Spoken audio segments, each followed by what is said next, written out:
Boa noite, meus amigos. Aqui mais uma noite em textos de Coletânea de Erasmo Delgado. Nessa noite irei discorrer sobre um tema polêmico, extraído de Voltemos ao Evangelho. Fiel jovens, Tiago, a verdadeira religião. Hoje o tema Mulheres pastoras é bíblico? A ordem da criação revelada nas Escrituras nos mostra que mulher pastora é algo errado. Por Thomas R. Schreiner, em 2 de setembro de 2022.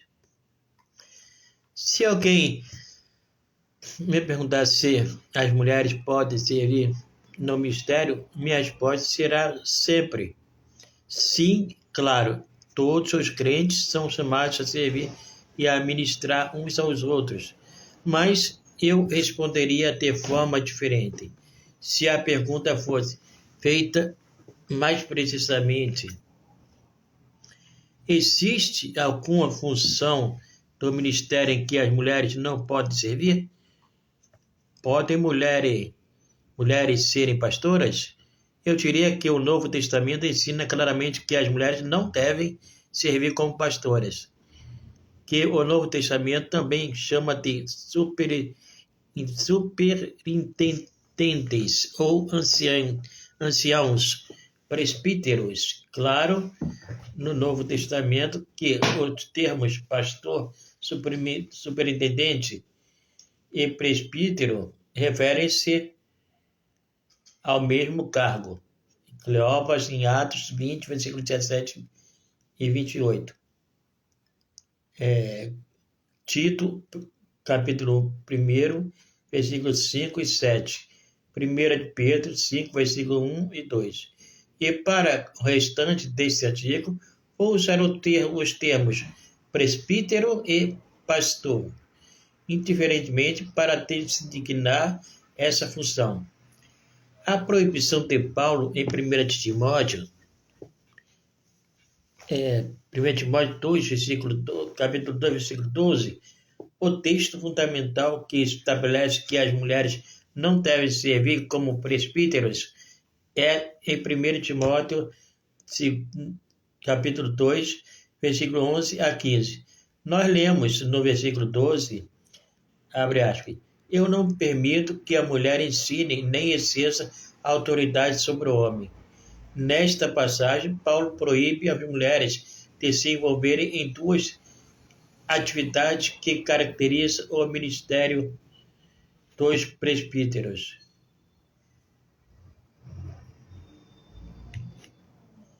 o ensino e o exercício da autoridade. Vemos isso nas qualificações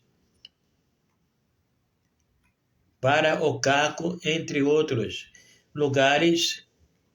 Os presbíteros devem ter a capacidade para ensinar. 1 Timóteo 3, versículo 2, 5, versículo 17, Tito, capítulo 1, versículo 9, e Cleópas, em Atos, capítulo 20, versículo 17 a 34. E liderar a igreja. 1 Timóteo 3, versículo 4 e 5. As mulheres são proibidas de ensinar aos homens e de exercer autoridade sobre eles. E, portanto, segue-se que elas não devem servir como mulheres pastoras. Essa proibição vigora ainda hoje.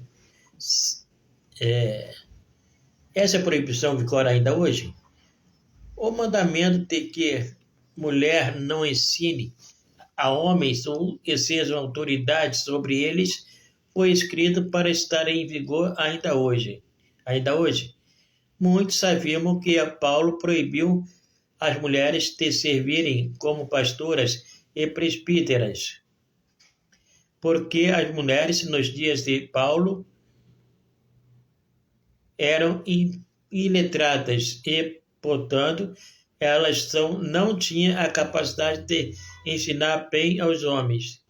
Argumenta-se ainda que as mulheres fossem responsáveis pela falsa doutrina que estava atrapalhando a congregação para a qual Paulo escreveu a carta de 1 Timóteo.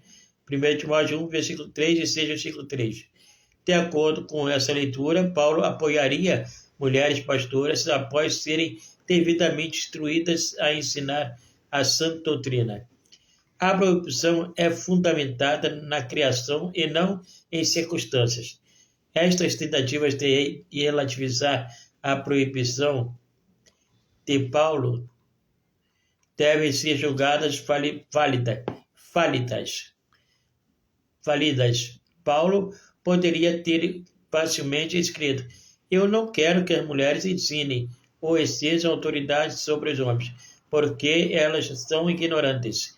Ou eu não quero que as mulheres ensinem ou exerçam autoridade sobre os homens, porque elas estão espalhando falsos ensinamentos. No entanto, qual o motivo que Paulo realmente dá para o seu mandamento no versículo 12? O raciocínio de Paulo para o mandamento está no versículo seguinte: pois primeiro foi formado Adão e depois Eva. Versículo 13. Paulo nada diz sobre a falta de educação ou sobre mulheres estarem promulgando falso ensino. Em vez disso, ele apela para a ordem da criação, para a boa e perfeita vontade de Deus. Ao formar os seres humanos, é imperioso observar que a referência à criação indica que o mandamento é uma palavra transcultural, uma proibição que é obrigatória para a igreja de todos os tempos e em todos os lugares. Ao dar esta proibição, Paulo não apela para a criação caída, as consequências que dizem respeito à vida humana como um resultado do pecado. Ao contrário, ele fundamenta a proibição na criação totalmente boa que existia antes de o pecado entrar no mundo. O argumento da criação não pode ser descartado como culturalmente limitado. Além disso, o Novo Testamento contém muitos recursos semelhantes aos da ordem da criação. Por exemplo, a homossexualidade não está de acordo com a vontade de Deus, porque é contrário à natureza. Romanos 1, versículo 26. Isto é que viola o que Deus pretendia quando ele fez o ser humano, como homem e mulher.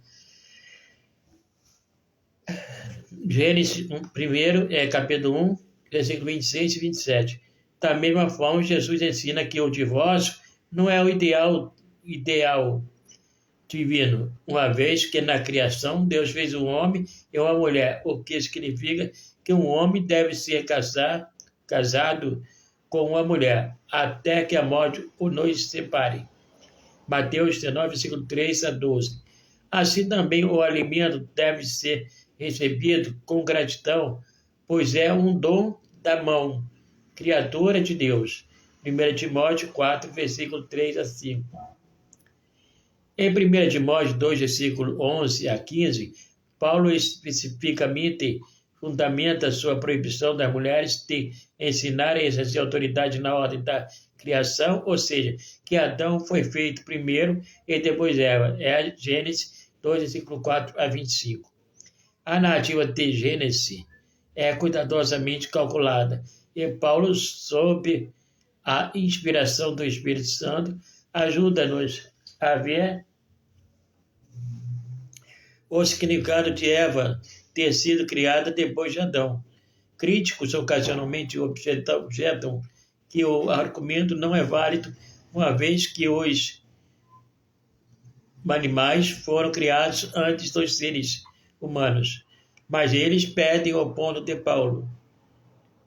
Somente os seres humanos são criados à imagem de Deus. em Gênesis, em capítulo 1,